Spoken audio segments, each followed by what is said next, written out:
How to fix headphones not working on Windows 11. Hello everybody, welcome back to another quick tutorial video. Today I'm going to be showing you guys 3 ways that you can use to fix your problem if your headphones are not working on Windows.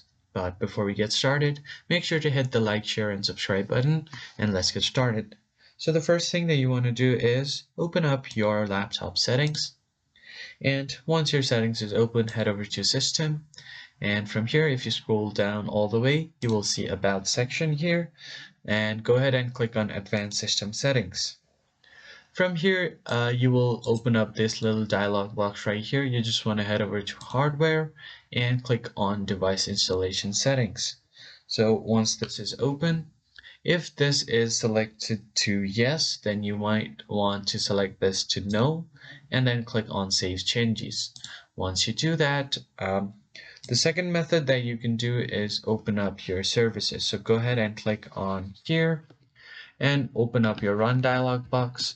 Once you open up your Run dialogs, you're just going to search for services.msc and hit enter.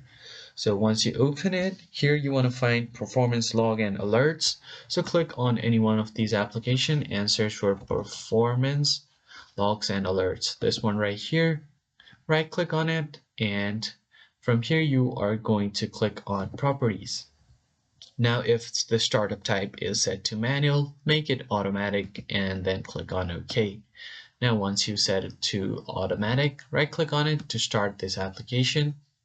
So this is the second method. So the final method that you can do to fix this problem is go ahead and open up your device manager. And once your device manager is open, you just want to navigate your way to sound, video, and game controllers. Click on this drop down, and from here you just want to find your RealCheck audio driver.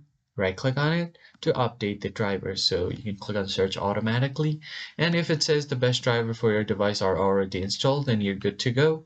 You just have to restart your PC once and your problem should be fixed. If you found this helpful, hit the like, share and subscribe button. I will see you guys on the next one.